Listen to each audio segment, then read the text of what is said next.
Hello class, welcome back बच्चों। बेटा chapter number 9 start कर रहे हैं। चैप्टर का नाम है फाइनेंशियल मैनेजमेंट। बेटा चैप्टर थोड़ा टिपिकल है, लेंदी भी है, टिपिकल भी है, लेकिन आज एक बड़े आसान टॉपिक से इसकी स्टार्ट करेंगे। आज तो आपको लगेगा ही नहीं कि कोई मुश्किल चैप्टर स्टार्ट हुआ।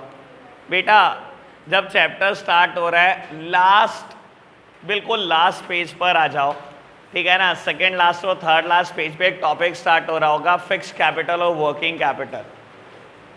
सेकेंड और थर्ड लास्ट पेज पे टॉपिक होगा fixed capital and working capital.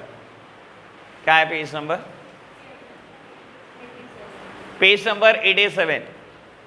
बेटा पेज नंबर 87 पर आओ, टॉपिक है fixed capital and working capital. मिला टॉपिक? लो प्यारे बच्चों, सामने देखना, सब सामने देख रहे हैं बाबू, मेरी तरफ देखो। बाबू आपने बस एक बार सारा टॉपिक फिनिश करने के बाद कंफर्म करना है कि आपको इतनी बात समझ आई कि नहीं। चलो जी बेटा, टॉपिक का नाम है fixed capital and working capital. सब सामने देख रहे हैं बेटा।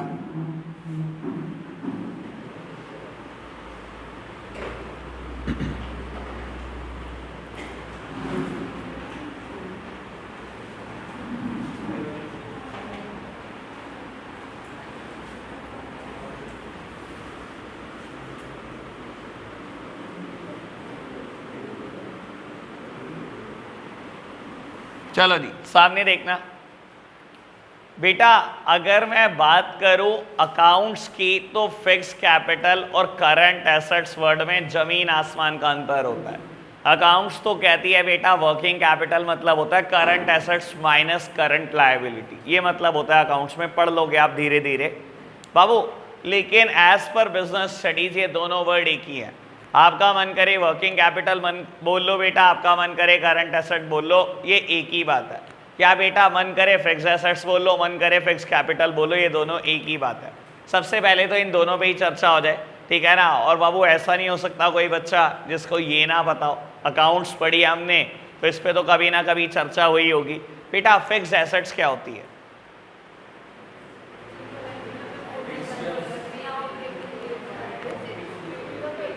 यार ये झुंड में शिकार नहीं, ये हैंड रेस करो और कहो मैं बताऊंगा, बस फिर है बात तो। हाँ जी बता भाई सिमरन।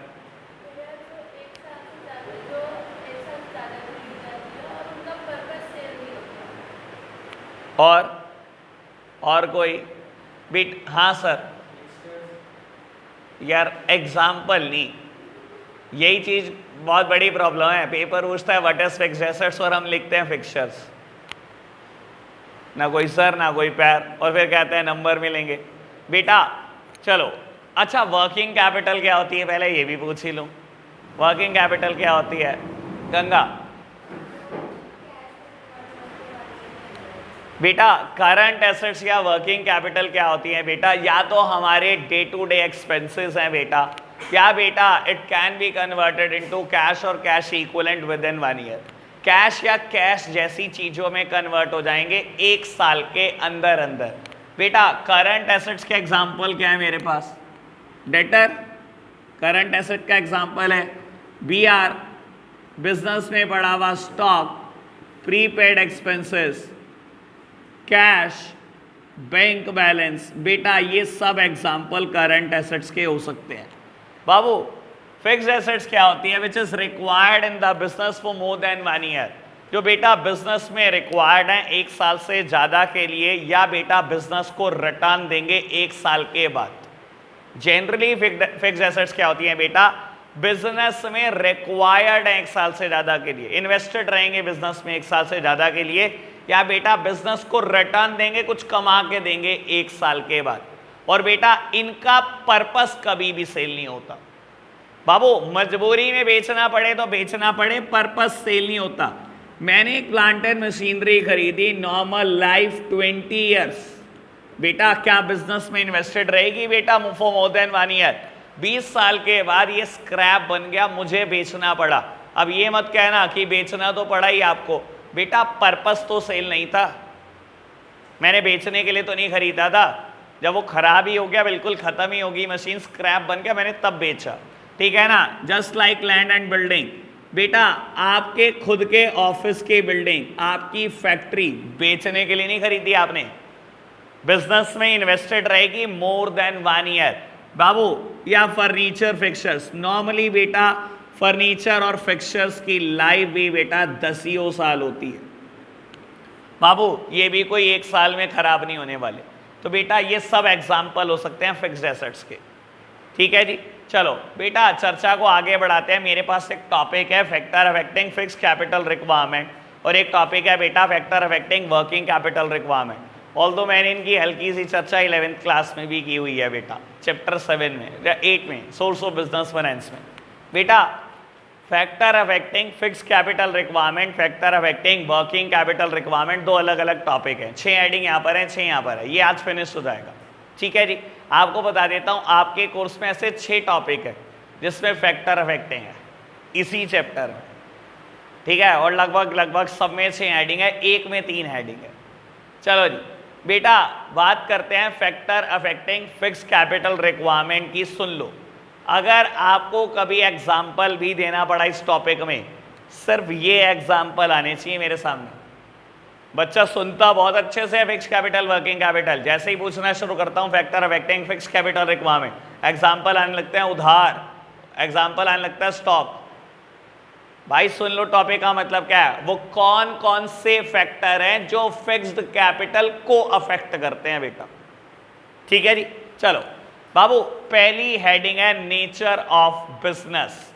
बेटा पहली हेडिंग है नेचर ऑफ बिजनेस, और बेटा बिजनेस 3 तरीके का हो सकता है। आप बेटा मैन्युफैक्चरिंग कंसर्न हो सकते हो, आप बेटा ट्रेडिंग कंसर्न हो सकते हो, या आप बेटा सर्विस कंसर्न हो सकते हो। आप बेटा मैन्युफैक्चरिंग कंसर्न हो सकते हो। मैन्युफैक्चरिंग कंसर्न क्या होती है बेटा, खरीदती कुछ और है, प्रोसेस करती है, बेचती कुछ और है। बेटा खरीदेंगे रॉ मटेरियल, प्रोसेस करेंगे, बनेगा फिनिश गुड्स बेच देंगे। मैन्युफैक्चरिंग ऑर्गेनाइजेशन हमेशा बेटा खरीदेगी कुछ और, बेचेगी कुछ और। रॉ मटेरियल खरीदेगी, कहीं ना कहीं कोई प्रोसेसिंग करेगी, फिनिश गुड्स बनाएगी, बेच देगी। ट्रेडिंग कंसर्न क्या होती है बेटा, जो खरीदती है वही बेच देती है। मोबाइल फोन खरीदा, मोबाइल बेच दिया बेटा। फर्नीचर खरीदा, फर्नीचर बेच दिया। प्लाईवुड खरीदा, प्लाईवुड बेच दिया। कोई प्रोसेसिंग नहीं, नाम ही ट्रेडिंग ऑर्गेनाइजेशन है, सिर्फ ट्रेडिंग करती है बेटा बिना किसी प्रोसेसिंग के।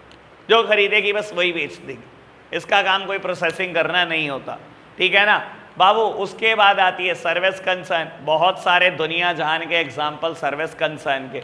बेटा इनटेंजिबल प्रोडक्ट बेचते हैं, यानी कि सर्विसेज रेंडर करती हैं बेटा ऐसी ऑर्गेनाइजेशन। फॉर एग्जाम्पल एक डॉक्टर की सर्विस, एक सीए की सर्विस, ट्यूशन सर्विसेज और बड़ी हैं बेटा बाबू। अच्छा सिर्फ गैस करना है, सब सामने देख रहे हैं मेरी तरफ। शिवम भाई यहीं बढ़ाता हूँ मैं कभी नहीं बढ़ाता भाई नोट से, यहीं देखते रहो आप। बेटा आपने सिर्फ गैस करना है किस ऑर्गेनाइजेशन को फिक्स कैपिटल ज्यादा चाहिए होगी, दिल ना करे आपका। बेटा किस ऑर्गेनाइजेशन को फिक्स कैपिटल ज्यादा चाहिए होगी? क्यों क्यों गंगा क्यों?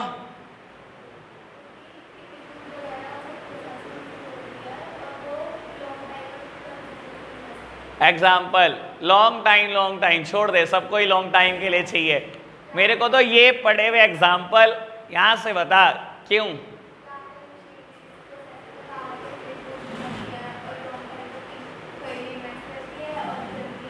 जल्दी पॉलिटिशियन बनेगी तो। चलो जी, हाँ अर्जुन मैन्युफैक्चरिंग क्यों भाई? अरे क्या यार, ये तुम्हारा दिल बड़ा एक तो करता है यार, कुछ भी बोलो मतलब। देखो सिंपल सी बात भाई, लॉजिक भी तो पता होना चाहिए। देखो सामने देखना बाबू, एक मैन्युफैक्चरिंग ऑर्गेनाइजेशन को श्योरली सबसे ज्यादा फिक्स कैपिटल चाहिए। रीजन क्या है इस बात का बाबू, मैं इन 3 एग्जाम्पल से समझाने की कोशिश करता हूं। चलो पहले एक बात करते हैं लैंड एंड बिल्डिंग की। एक बात बताओ, चाहे आप मैन्युफैक्चरिंग कंसर्न हो, चाहे आप ट्रेडिंग कंसर्न हो, चाहे आप सर्विस कंसर्न हो, लैंड एंड बिल्डिंग आपको चाहिए कि नहीं चाहिए? चाहिए कि नहीं चाहिए? मैं सर्विसेज दे रहा हूं, हवा में तो नहीं बैठे ना आप, लैंड एंड बिल्डिंग तो चाहिए। आप कोई भी कंसर्न हो बेटा, हर कंसर्न को लैंड एंड बिल्डिंग रिक्वायर्ड है, ठीक है बेटा। फर्नीचर फिक्चर्स, मैन्युफैक्चरिंग कंसर्न थोड़ी बहुत फिटिंग कराती होगी बेटा। बाबू ट्रेडिंग कंसर्न दुकानों पे हुई होती है, फिटिंग हुई होती है बेटा। सर्विस कंसर्न, फर्नीचर मुझे भी चाहिए क्या, दरी पे तो नहीं बैठे ना तुम, फर्नीचर चाहिए बेटा। हाँ जी बेटा। What about plant and machinery, बेटा ट्रेडिंग कंसर्न क्या करेगी प्लांट एंड मशीनरी का, पहले तो यही सोचो इसने क्या करना है। अरे भाई तूने जो खरीदना है वही बेच देना है, तू क्या करेगा मशीनरी का, तूने कौन सी प्रोसेसिंग करनी है। What about service concern, normal case में नहीं चाहिए, लेकिन कुछ सर्विसेज को देने के लिए छोटी मोटी प्लांट एंड मशीनरी चाहिए। जैसे कि कुछ डॉक्टर्स के पास एक्सरे मशीन होती है, कुछ के पास अल्ट्रासाउंड करने की मशीन होती है, छोटी मोटी मशीनरी इक्विपमेंट चाहिए। मैं अपनी सीए वाली सर्विस देखो तो मुझे एक लैपटॉप एक प्रिंटर चाहिए, बहुत ज़्यादा तो नहीं है, 2 मशीनरी तो चाहिए ही चाहिए। तो बेटा नॉर्मल केस में एक सर्विस कंसर्न को भी प्लांट एंड मशीनरी नहीं चाहिए होता या बहुत कम रिक्वायर्ड होता है। And what about manufacturing organization, sir इसका तो गुजारा ही नहीं है, प्लांट एंड मशीनरी के बिना ये कहाँ से गुजारा कर लेगा। समझ में आई बात बेटा। प्लांट एंड मशीनरी एक ऐसी फिक्स्ड एसेट्स है जो सिर्फ मैन्युफैक्चरिंग ऑर्गेनाइजेशन को चाहिए।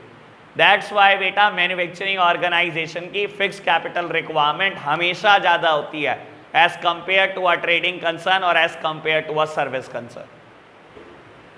बात समझ में आई, क्लियर है बात। हाँ जी बाबू जी, शिवांशु क्लियर है, ठीक है। तेरे को कुछ समझ आता है, तुम बड़ा चुप सा हो जाता है, क्या बात है। जब तक कुछ समझ नहीं आता तब तक तो मस्ती कर रहा होता है। चलो जी बेटा बात समझ में आई क्या, पक्का बढ़े आगे। बेटा सेकेंड फैक्टर जो अफेक्ट करेगा फिक्स कैपिटल रिक्वायरमेंट को वो है स्केल ऑफ ऑपरेशन।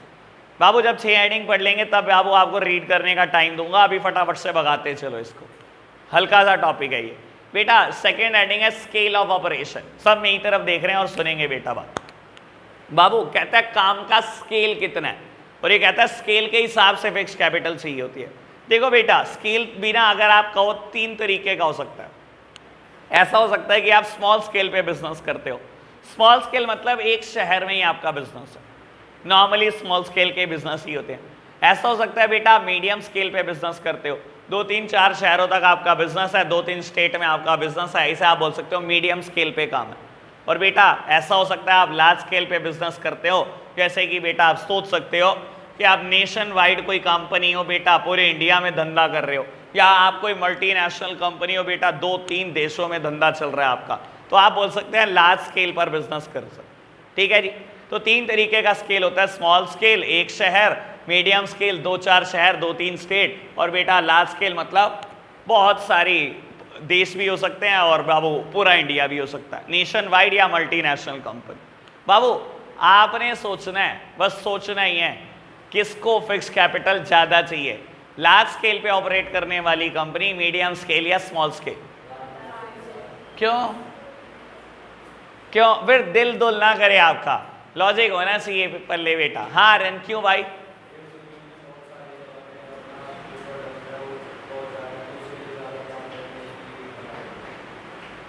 ठीक है। और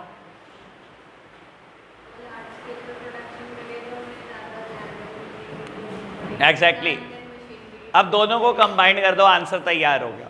बाबू सामने देखना, देखो जो इन्होंने बोला मैं उस चीज को और डिटेल कर देता हूं।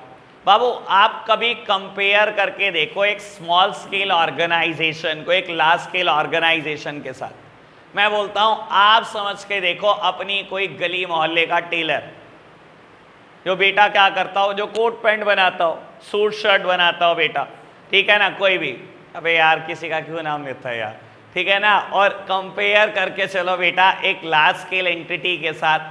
बाबू लेट्स सपोज की बात कर लो ब्लैकबेरी, ठीक है, आपके गली मोहल्ले का टेलर वर्सेस ब्लैकबेरी।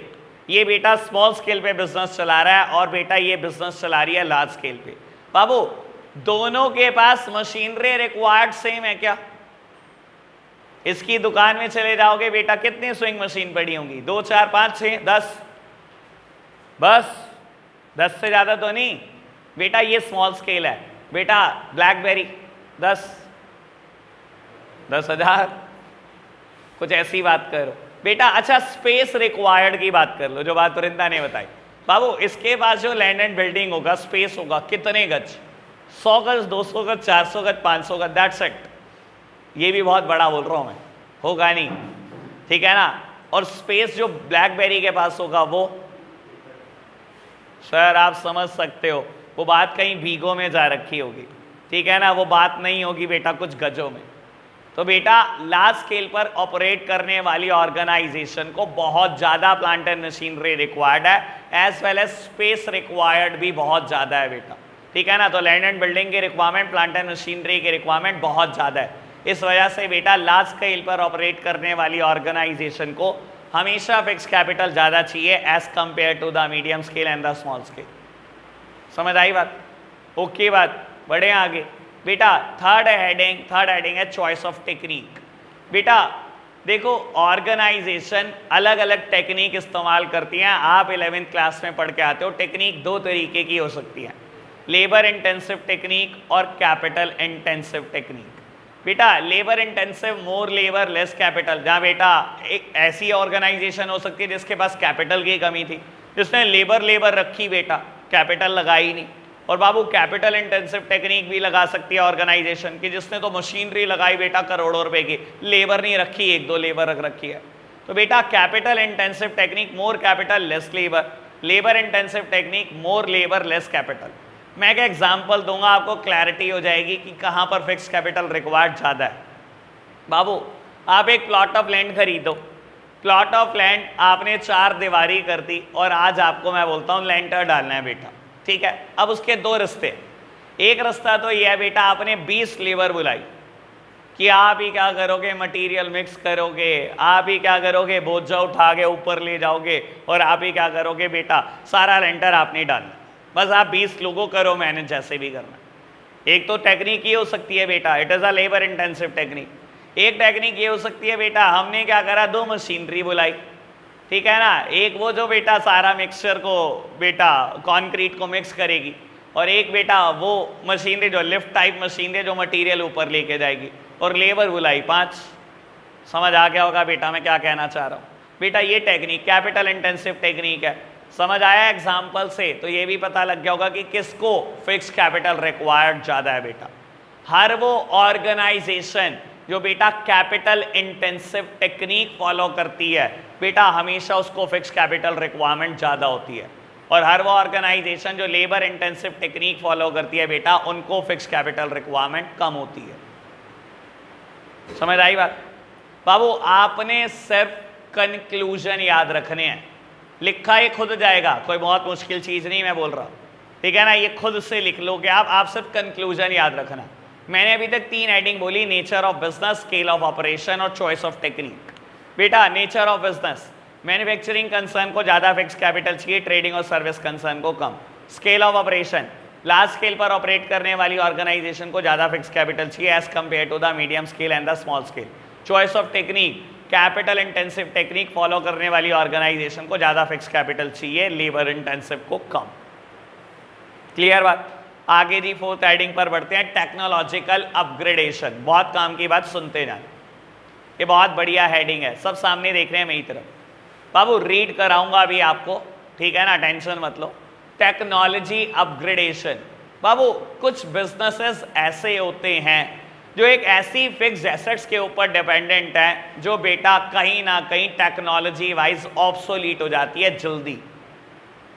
कुछ तो बिजनेस ऐसे होते हैं ना बेटा जो एक ऐसी फिक्स एसेट्स के ऊपर डिपेंडेंट है बेटा जो बहुत जल्दी ऑब्सोलीट हो जाती है। समझाने के लिए एक बात बोलता हूं बेटा, आपने आज से 10 साल 20 साल पहले क्या करा, कंप्यूटराइज कढ़ाई का काम शुरू किया। आप कपड़ा खरीदते थे बाहर से, कंप्यूटराइज कढ़ाई करते थे बेटा, और क्या करते थे बेटा, बेच देते थे, ठीक है जी। बाबू आपने क्या करा, पहले अपने पूरी फैक्ट्री में पीसी इंस्टॉल कराए।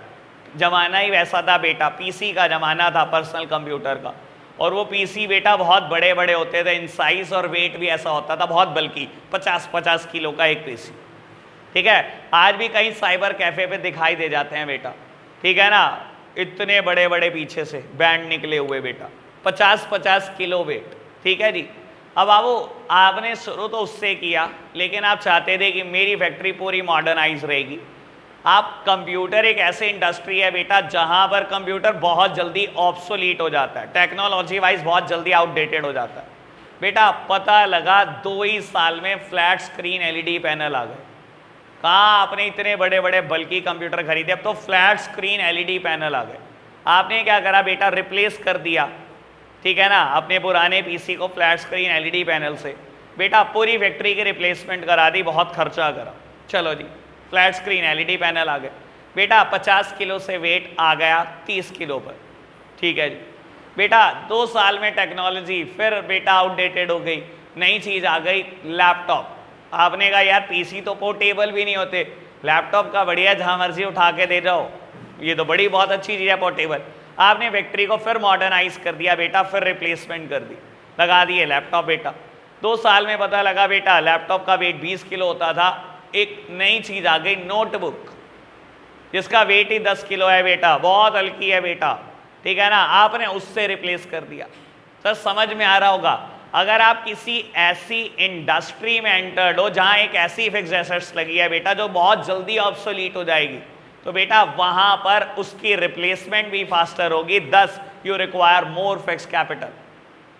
मेरे एंगल से सोच लो यार, चार्टर्ड अकाउंटेंट सारा बिजनेस ही डिपेंडेंट कंप्यूटर पे है, कंप्यूटर नहीं तो हम भी कुछ नहीं बेटा। और आप सोच नहीं सकते बेटा इन चीज़ों पे कितनी इन्वेस्टमेंट होती है, क्योंकि ये एक ऐसी इंडस्ट्री है बेटा हर साल एक नई चीज़ दिखाई देगी, हर साल एक नई चीज़।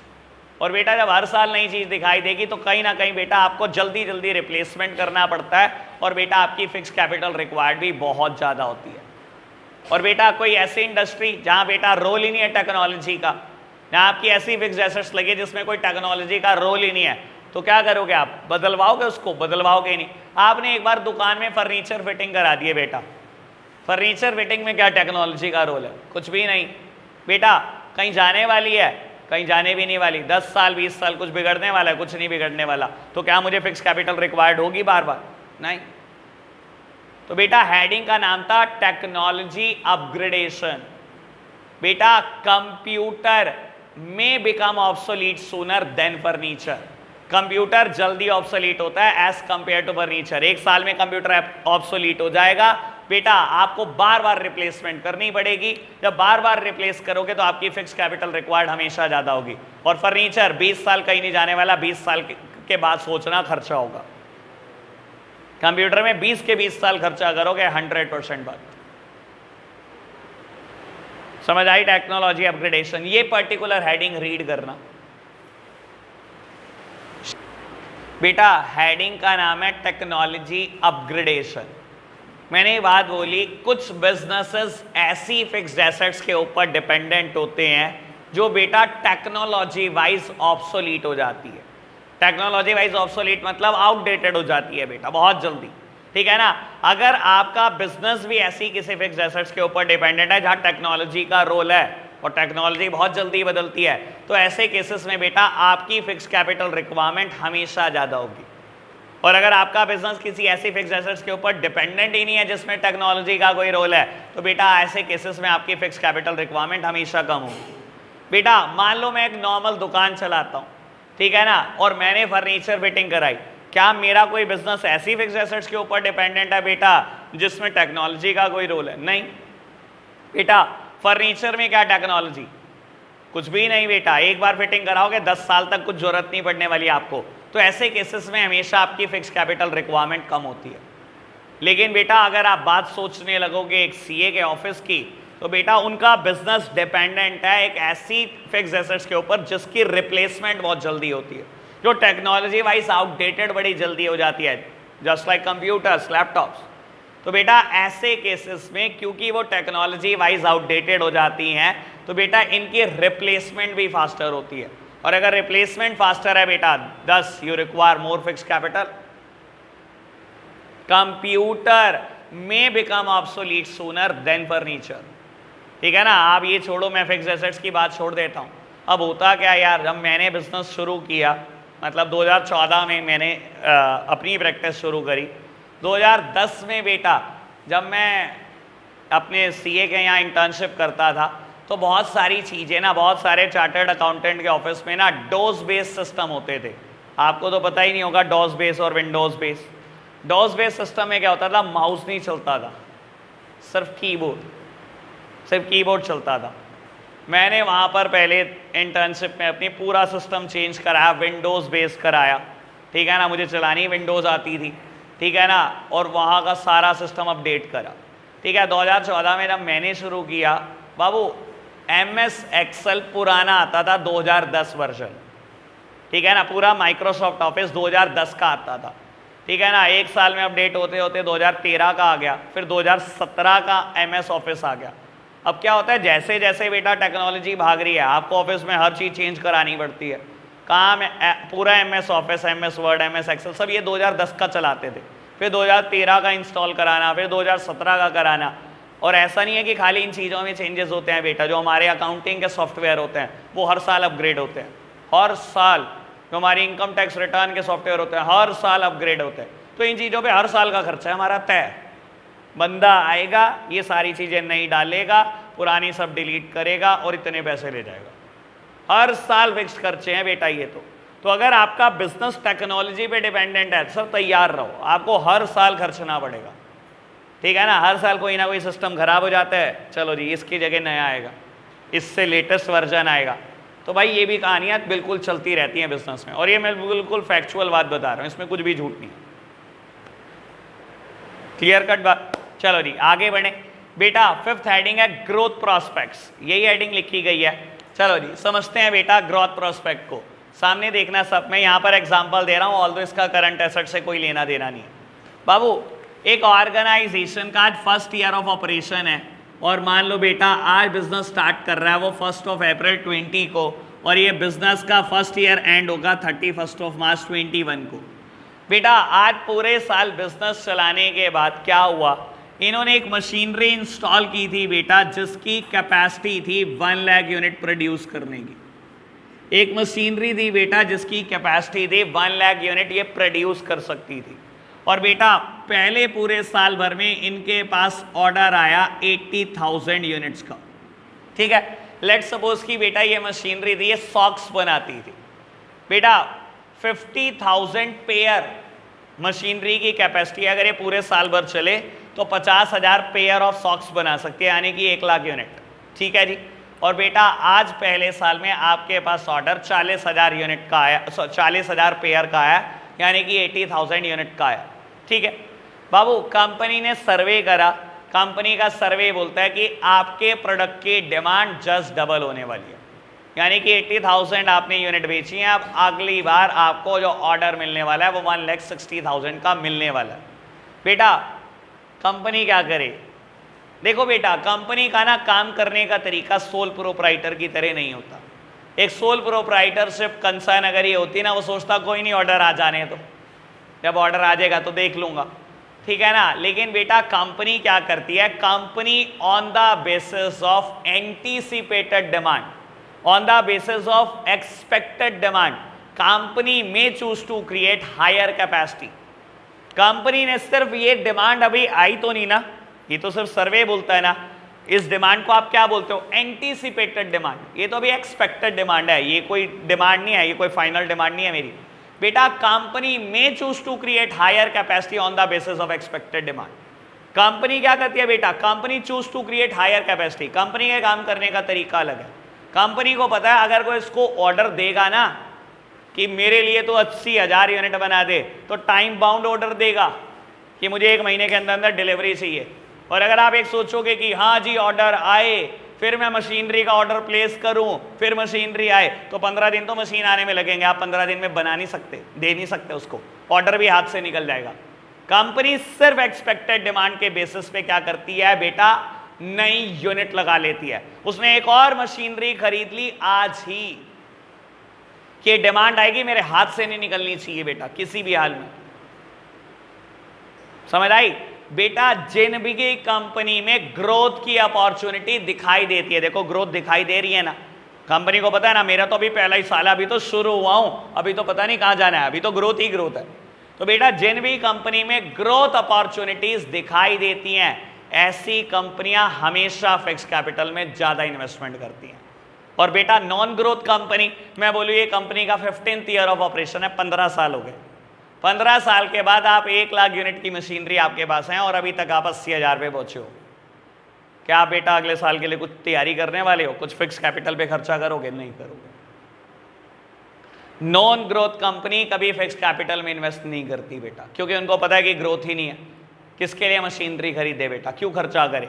और ग्रोथ कंपनी हमेशा फिक्स कैपिटल में ज्यादा इन्वेस्ट करती हैं, क्योंकि उनको पता है अभी तो फर्स्ट ईयर ऑफ ऑपरेशन है, अभी तो बहुत आगे जाना है हमने। समझ आई बात? ग्रोथ कंपनी की फिक्स कैपिटल रिक्वायरमेंट हमेशा ज्यादा और नॉन ग्रोथ कंपनी की हमेशा कम। क्लियर? चलो जी। And last heading is diversification. Diversification का मतलब आप बता दो, एग्जांपल मैं दे दूंगा।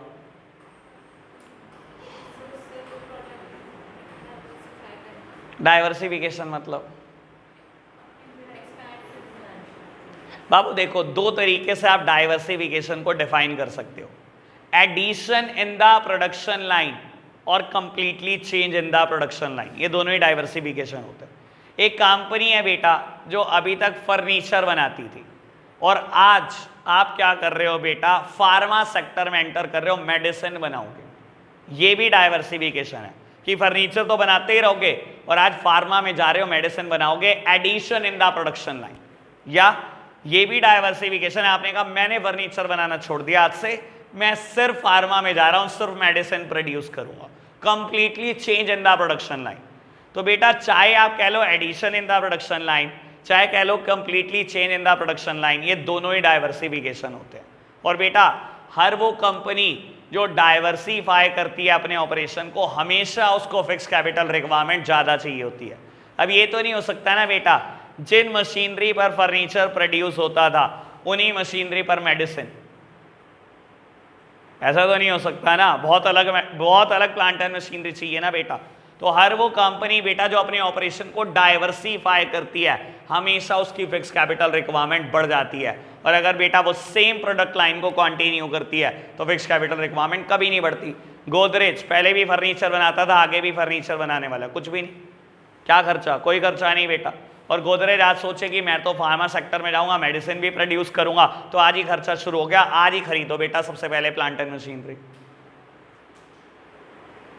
समझ आई बात? अब फटाफट से बेटा ये 6 हेडिंग रीड करके बता दो। चलो जी बेटा, बात करते हैं वर्किंग कैपिटल की, और बाबू बात करते हैं factor affecting working capital requirement. Factor affecting fix capital requirement finish हो गया बेटा। बहुत सारी बातें सिमिलर नजर आएंगी, लेकिन बेटा ध्यान रखना आपको एग्जाम्पल मॉडिफाई करने हैं।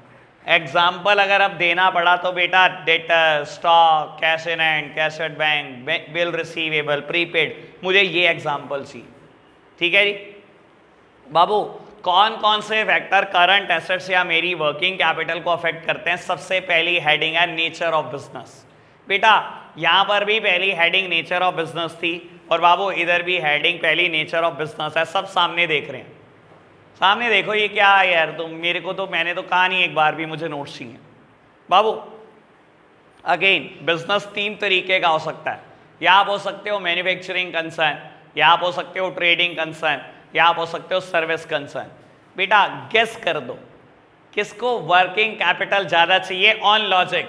मेरे को ये मत बताना कि इसको चाहिए, मुझे पता नहीं क्यों, मेरा दिल नहीं कर रहा।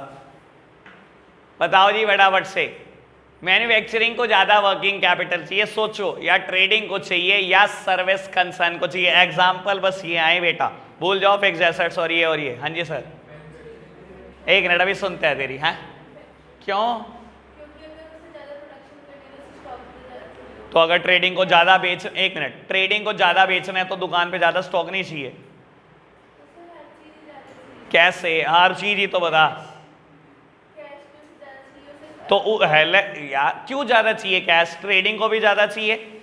मेरी बहुत बड़ी दुकान है, बहुत बड़ा शोरूम है, रोज़ सामान आता है, रोज़ बेचता हूँ, 5 ट्रक सामान उतरता है, 5 ट्रक बिक जाता है, मुझे भी कैश ज़्यादा चाहिए।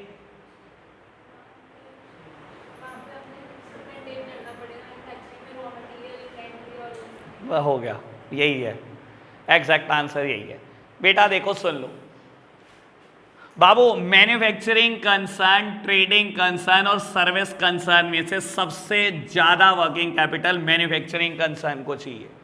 क्यों सबसे ज्यादा चाहिए, मैं चर्चा करता हूं। बेटा देखो एक बात बताओ, सर्विस कंसर्न का कोई स्टॉक होता है? सर्विस स्टोर की जा सकती है क्या? सर्विस कंसर्न का कोई स्टॉक होता है? नहीं होता बेटा, सर्विस कंसर्न का कोई स्टॉक नहीं होता। बेटा ट्रेडिंग कंसर्न के पास स्टॉक होता है? बिल्कुल होता है जी। एक दुकान बेटा जो सिर्फ ट्रेडिंग करती है, क्या 31 मार्च के दिन उसका कुछ स्टॉक होता होगा बेटा? होता होगा, ऐसे तो नहीं होता पूरी दुकान का माल बिक गया, कभी भी नहीं होता ऐसा बेटा, कोई ना कोई तो स्टॉक होता होगा। लेकिन बेटा जो ट्रेडिंग कंसर्न का स्टॉक होता है वो एक ही तरीके का होता है, यानी कि वहां आप बोल लो रॉ मटेरियल या फिनिश गुड्स, कोई अंतर नहीं है। There is no distinction between the raw material and the finish goods as per the trading organization. मैं बोलता हूं बेटा आप मोबाइल फोन खरीदते हो, मोबाइल फोन बेचते हो, आप चाहे बोलो ये चीज इसके लिए रॉ मटेरियल है ट्रेडिंग कंसर्न के लिए, चाहे बोलो ये फिनिश गुड्स है, there is no distinction between the raw material and the finish goods, एक ही तो बात है बेटा, ठीक है ना? वही चीज उसके लिए फिनिश गुड्स है, वही रॉ मटेरियल है। यानी कि बेटा एक ट्रेडिंग कंसर्न का फंड ब्लॉक होते हैं सिर्फ एक तरीके के स्टॉक में, सिर्फ एक ही तो तरीके का स्टॉक खरीद रहा है बेटा, उसी में तो पैसे ब्लॉक हैं। लेकिन बेटा एक मैन्युफैक्चरिंग कंसर्न के एंगल से सोचोगे ना, इसके तो बहुत सारे स्टॉक होते हैं। अकाउंट्स में पढ़ भी चुके होंगे शायद आप सेकेंड बुक में, पार्ट बी में, नहीं भी पढ़ा तो मैं समझा रहा हूं आपको। बेटा एक ट्रेडिंग कंसर्न के पास स्टॉक बहुत सारे हैं बेटा, रॉ मटेरियल की बात करूं, WIP की बात करूं, फिनिश गुड्स की बात करूं, इसके अलावा भी होते हैं store and spare and loose tools बेटा। खैर छोड़ो, आप इन तीन को भी समझ लो तो बेटा मेरा बिजनेस स्टडीज वाला काम पूरा हो जाएगा, अकाउंट्स वाला तो बेटा वहां पढ़ ही लोगे। बाबू अगर आप एक मैन्युफैक्चरिंग कंसर्न की फैक्ट्री को एज्यूम करो, अपने दिमाग में एक इमेज बनाओ कि फैक्ट्री दिखती कैसे होगी बेटा ऑन 31 मार्च। बेटा मैं ब्लैकबेरी की फैक्ट्री आपको सोचने को कह रहा हूं। फैक्ट्री में बेटा एक बहुत बड़ा कोना है जिसको आपने गोडाउन बना रखा है, जहां बेटा फैब्रिक पड़ा है जो बेटा अभी तक यूज नहीं हो पाया। कंपनी एक बार में बेटा लाखों मीटर फैब्रिक खरीदती है, लाखों मीटर, कई मीटर फैब्रिक खरीदा बेटा। और बाबू जरूरी थोड़ी है हर साल इतना प्रोडक्शन हो जाए और बिक जाए, कोविड वाला साल है बेटा, फैक्ट्री भरी पड़ी है बेटा, बहुत कच्चा माल पड़ा है, ठीक है, बहुत फैब्रिक पड़ा है। एक और दूसरी जगह पर गोडाउन है बेटा जहां पर तैयार suit, shirt, pant, coat pant सब पड़े हुए हैं बेटा। भाई ऐसी भी तो डिमांड नहीं है ना कि बनता जा रहा है और बिकता जा रहा है, ऐसी भी कोई हवा नहीं चल रही। तो बेटा एक गोडाउन फैब्रिक से भरा है, एक गोडाउन बेटा तैयार सूट, शर्ट, पैंट से भरा हुआ है, और बेटा एक मशीनरी में बेटा बहुत सारा कपड़ा कट चुका है। एक मशीनरी ऐसी है बेटा जहां हजारों मीटर कपड़ा कटा हुआ है। बाबू देखो रॉ मटेरियल से फिनिश गुड्स बनाने के लिए ब्लैकबेरी दो प्रोसेस का इस्तेमाल करती है। First process is cutting and second one is stitching. पहले बेटा कपड़ा पूरा काटा जाता है और बेटा फिर स्टिच किया जाता है, तब जाकर बेटा वो तैयार सूट, शर्ट, पैंट बनता है। बाबू बहुत सारा कई हजारों मीटर कपड़ा ऐसा है जिसके ऊपर आप कटिंग कर चुके हो and stitching is still pending, stitching अभी पेंडिंग है। तो बेटा वो कपड़ा ऐसा है जो अपना रॉ मटेरियल का करेक्टर छोड़ चुका है और वो फिनिश गुड्स बना नहीं है, तो उसे हम प्यार से क्या बोलते हैं? उसे हम बोलते हैं बेटा WIP। WIP मतलब वर्क इन प्रोग्रेस। समझ में आया? अब एक मैन्युफैक्चरिंग ऑर्गेनाइजेशन के एंगल से सोचो बेटा, उसके फंड तीन तरीके के स्टॉक में ब्लॉक। ये एक मोबाइल फोन नहीं है कि सिर्फ मोबाइल फोन में पैसा लगाया हुआ हजारों लाखों करोड़ रुपए, यहां फैब्रिक में भी कई लाखों करोड़ रुपए लगे हुए हैं, यहां बेटा फिनिश गुड्स में भी कई लाख करोड़ लगे हुए हैं बेटा, और WIP में भी कई हजारों रुपए लगे हुए हैं। तो बेटा एक मैन्युफैक्चरिंग कंसर्न को तीन तरीके के स्टॉक में इन्वेस्ट करना पड़ता है, जबकि एक ट्रेडिंग कंसर्न को एक ही तरीके के स्टॉक में इन्वेस्ट करना पड़ता है, चाहे आप उसे रॉ मटेरियल बोल लो, चाहे आप उसे फिनिश गुड्स बोल लो।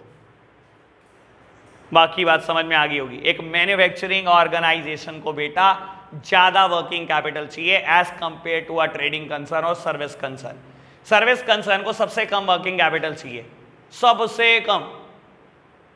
बेटा जब मैंने बिजनेस स्टार्ट किया था ना ट्यूशन पढ़ाने का, सर्विस कंसर्न, तो बस मैंने 1 महीने का एडवांस लिया था घर से, ये मेरी वर्किंग कैपिटल थी। 1 महीने का रेंट दे दो मेरे को एडवांस, बस रेंट दिया मैंने और मेरा बिजनेस शुरू। सबसे कम वर्किंग कैपिटल अगर किसी को चाहिए तो वो सर्विस कंसर्न। मैंने और किसके लिए रखना है? 1-2 हज़ार रुपए बिजली के बिल के लिए, बस दैट्स इट। तो बेटा डॉक्टर के वर्किंग कैपिटल क्या है? फिक्स कैपिटल तो चलो मैं मानता हूं, लैंड एंड बिल्डिंग ली, मशीनरी ली, चलो मैं फिर भी मानता हूं। वर्किंग कैपिटल क्या है? रिक्वायर्ड। सर बेटा उनके स्टाफ की सैलरी या उनका बिजली का बिल। वर्किंग कैपिटल रिक्वायर्ड ही नहीं होती, और इतना डॉक्टर आराम से कमा लेगा कि वो बिजली का बिल भी दे देगा और सैलरी वेजेस भी दे देगा। वर्किंग कैपिटल सर्विस कंसर्न को सबसे कम चाहिए, मैन्युफैक्चरिंग को सबसे ज्यादा। ठीक है जी, रटने वाले बच्चों की मौज आ गई। वहां पर भी एडिंग नेचर ऑफ बिजनेस थी, वर्किंग कैपिटल में भी नेचर ऑफ बिजनेस है, और दोनों जगह कंक्लूजन सेम है। मैन्युफैक्चरिंग कंसर्न कोई फिक्स कैपिटल ज्यादा चाहिए, मैन्युफैक्चरिंग कंसर्न कोई वर्किंग कैपिटल भी ज्यादा चाहिए। समझ आई बात? आज के लिए इतना ही रखते हैं बेटा, बाय बाय।